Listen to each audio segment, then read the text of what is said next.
የ15 ቀኑ የተኩስ አቁም ስምምነት ዛሬ በእኛ ሰዓት አቆጣጠር ከጧቱ 1 ሰዓት ጀምሮ የተኩስ አቁም ስምምነቱ ያበቃል። ጦርነቱም ይጀምራል የሚለው በብዙ ሰዎችና ዓለም አቀፍ ኢኮኖሚ ተንታኞች ዘንድ እንዳይገመት እያደረገው ነው። ምን አዲስ ነገር ይኖራል? በዝርዝር እንመለከተዋለን። ዶናልድ ትራምፕ ኢራንን ማልመታው እናንተን አክብሬና ስለጠየቃችሁ ነው ብሏል። ዶናልድ ትራምፕን የተማጸኑት ሀገሮች እነማን ናቸው? በዚህ ዜና አለ፣ በዝርዝር እንሰማዋለን። የአሜሪካው ጠቅላይ ሚኒስትር ጄዲ ቫንስ ወደ ኢስላማባድ ሊሄዱ የነበረ ቢሆንም ነገር ግን ኢራን አልደራደርም በማለቷ የፕሬዝዳንቱ ጉዞ እንደቀረ ተሰምቷል። እዚህ ጉዳይ ላይም ዝርዝር መረጃ ይኖራል። ትላንት በኢትዮጵያ ሰዓት አቆጣጠር ከምሽቱ 1 ሰዓት አካባቢ ዶናልድ ትራምፕ በሲኤንቢሲ ላይ ቀርበው ነበር። እናም ፕሬዝዳንቱ 37 ደቂቃ የፈጀ ኢንተርቪው አድርጓል። እናም ስለ ኢራን ተናግሯል። ዶናልድ ትራምፕ ምን አሉ? አብረን በዛሬው በማለዳ ዜናችን ላይ እናደምጠዋለን። የፈረንሳይና ሩሲያ መንግስትም በመካከለኛ ምስራቅ ባለው ነገር የተናገሩት ነገር አለ። በተለይ የፈረንሳይ ፕሬዝዳንት ማክሮ እስራኤልን አስጠንቅቀዋል። ምን አሉ? እናደምጧለን። የሩሲያው የውጭ ጉዳይ ሚኒስትር ሰርጌይ ላቭሮቭ የተናገሩት አለ። ይህን ሁሉ አብረን እናደምጣለን። ሰላም የሳብ ኒውስ ቤተሰቦች እንደምን አድራችኋል?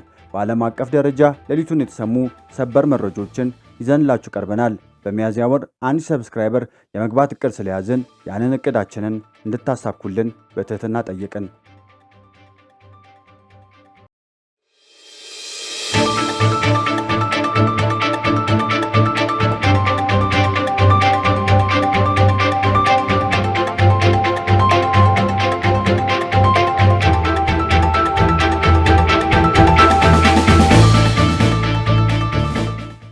በትላንትናው ዕለት በኢትዮጵያ ሰዓት አቆጣጠር ከምሽቱ 1 ሰዓት አካባቢ ዶናልድ ትራምፕ ከሲኤንቢሲ ጋር 37 ደቂቃ የፈጀ ኢንተርቪው አድርገዋል።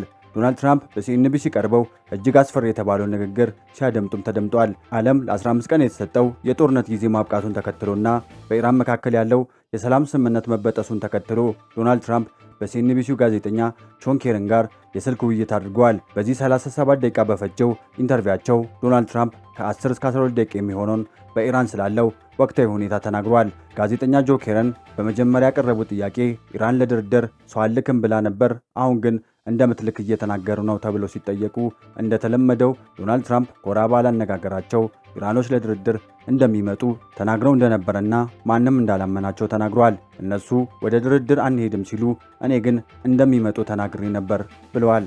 የአሜሪካው ፕሬዝዳንት ዶናልድ ትራምፕ አክለው ማንም ሰው የፈለገውን መናገር ይችላል፣ ነገር ግን በኢራን ውስጥ በተዘዋዋሪም ቢሆን መንግስት መገልበጡን ተናግሯል። አሁን ያሉ ባለስልጣናት ከቀድሞቹ ጋር ሲነጻጸሩ እጅግ ቅን ሰዎች እንደሆኑ ዶናልድ ትራምፕ ተናግሯል። ዶናልድ ትራምፕ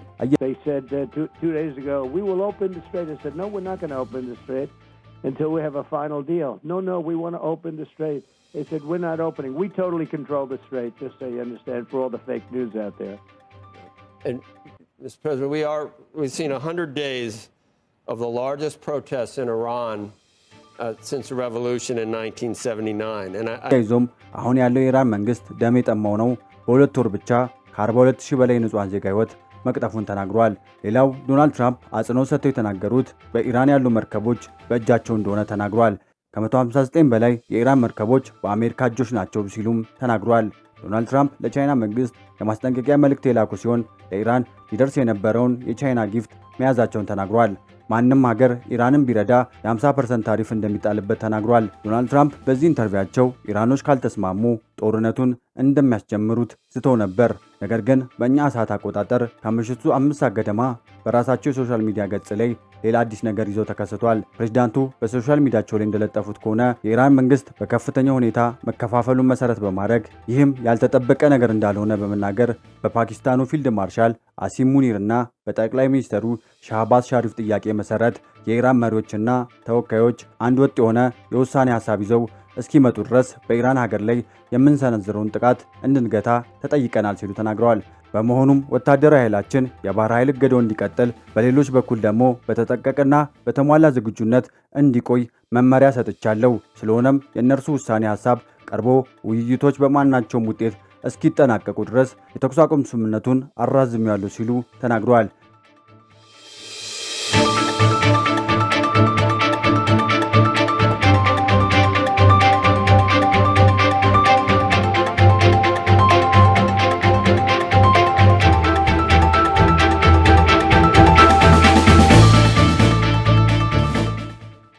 የኢራን የውጭ ጉዳይ ሚኒስትር ቃል አቀባይ እስማኤል ባቂ ለቢቢሲ እንደተናገሩት ከዩናይትድ ስቴትስ ጋር አዲስ የድርድር ዙር ለማካሄድ የኢራን ልዑክ ወደ ኢስላማባድ ስለመጓዙ እስካሁን የተወሰነ ነገር እንደሌለ አረጋግጠዋል።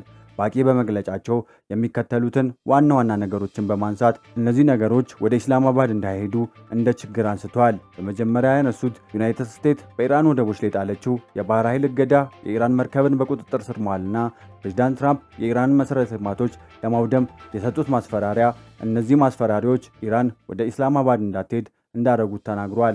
ቃል አቀባዩ ስለ ተኩስ አቁም ጥሰቶችም ሲናገሩ በርካታ የተኩስ አቁም ጥሰቶች ተፈጽመዋል፣ ባለፉት 2 ቀናት ውስጥ ብቻ በኢራን መርከቦች ላይ ጥቃት ተሰንዝሯል ሲሉ አክሏል። ኢራን ወደ ድርድር ጠረጴዛ ለመመለስ ምንም አይነት ቅድመ ሁኔታዎች እንደማያስፈልጓት አሁንም ውይይቶች እየተደረጉ መሆኑን ገልጸዋል። የተኩስ አቁም ስምምነቱ ጊዜው ከማለፉ በፊት ድርድሩ እንዲቀጥል ሁኔታዎችን ለማመቻቸት ጥረቶች እየተደረጉ ነው ሲሉም ተናግረዋል። የሩሲያው የውጭ ጉዳይ ሚኒስትር ሰርጌይ ላቭሮቭ ኢራን በሐሰተኛ ቃል ኪዳኖች ተጠልፋለች አሉ። የሩሲያ የውጭ ጉዳይ ሚኒስትር ሰርጌይ ላቭሮቭ እንደገለጹት ሩሲያ በዩናይትድ ስቴትስ እና በኢራን ንግግሮች ውስጥ ዛቻና ቃል ኪዳኖችን ብታይም በተግባር የታየ ምንም አይነት እውነታ እንደሌለ ለሩሲያው ታስ የዜና ወኪል ተናግሯል። ሚኒስተሩ ሲቀጥሉም ኢራን ቀደም ሲል በሐሰተኛ ቃል ኪዳኖች እንደተጠለፈች የምታቀርበው አቋም እናያለን። ይህም ያንኑ የጋራ አጠቃላይ የድርጊት መርሃ ግብር ጄሲፖ ይጨምራል ብለዋል። ይህም በ2015 በቀድሞ የዩኤስ ፕሬዝዳንት ባራክ ኦባማ ዘመን የተፈረመውን የኢራን የኒውክሌር መርሃ ግብር እንዲገደብና በምላሹ ማዕቀቦች እንዲነሱ የተደረገውን ስምምነት የሚመለከት ነው። ላቭሮቭ አክለውም ሩሲያ በፓኪስታን ሊደረጉ ስለሚችሉ ንግግሮች ያለውን ሁኔታ እየተከታተለች መሆኑን ገልጿል። ሁኔታው በ24 ሰዓት ውስጥ 10 ጊዜ ሊገለባበጥ እንደሚችል ተናግሯል። እኛም እንደግፈው በአሜሪካና በኢራን ተደራዳሪዎች አሁናዊ ጥረት እንደ 2015ቱ ስምምነት የሚያስገኝ ከሆነ ትልቅ ስኬት እንደሚሆን አስባለሁ ሲሉም አክለዋል። የፈረንሳዩ ፕሬዝዳንት ኢማኑኤል ማክሮ የቀጠናው መረጋጋት የእስራኤል መውጣትና የሂዝቦላን ትጥቅ መፍታት ይጠይቃል አሉ። የፈረንሳዩ ፕሬዝዳንት ኢማኑኤል ማክሮና የሊባኖስ ጠቅላይ ሚኒስትር ናዋፍ ሰላም ሐሙስ ዕለት በዋሽንግተን በሊባኖስና በእስራኤል መካከል ከሚደረገው ድርድር አስቀድሞ በፓሪስ የጋራ ጋዜጣ መግለጫ ሰጥተዋል። ፕሬዝዳንት ማክሮን ፈረንሳይ በሊባኖስ የግዛት አንድነት ያላትን ድጋፍ በድጋሚ ያረጋገጡ ሲሆን የቀጠናው መረጋጋት የሚከተሉትን ነጥቦች እንደሚፈልጉ ገልጿል። የእስራኤል ከሊባኖስ መውጣት በዓለም አቀፉ ማህበረሰብ እገዛ፣ በሊባኖስ ሕዝብ አማካኝነት የሂዝቦላ ትጥቅ መፍታት እና ሕዝቡ ወደ ቀድሞ ቅየው እንዲመለስ ለማስቻል የደቡብ ሊባኖስ መልሶ ግንባታ አስፈላጊ ናቸው ብለዋል። ፕሬዝዳንቱ አክለውም ሂዝቦላ ወደ ጦርነት በመግባትና ወታደራዊ ኃይልን በመጠቀም የመንግስት ቦታ መያዙ ስልታዊ ስህተት መሆኑን ገልጸዋል። በተጨማሪ እስራኤል የግዛት ፍላጎቷ መተው እንዳለባት የገለጹት ማክሮን የእስራኤል ደህንነት የተመሰረተው በጠነከረች የሊባኖስ መንግስት ላይ መሆኑን መረዳት እንዳለባቸው ኢማኑኤል ማክሮን አሳስበዋል። ውድ የሳብ ኒውስ ቤተሰቦች እስካሁን ድረስ ከተከታተላችሁን ቻናላችንን ሰብስክራይብ በማድረግ ቅድም እንደተናገርነው በሚያዝያ ወር 1 ሰብስክራይብ የመግባት እቅዳችንን እንድታሳኩት በትህትና ጠየቅን።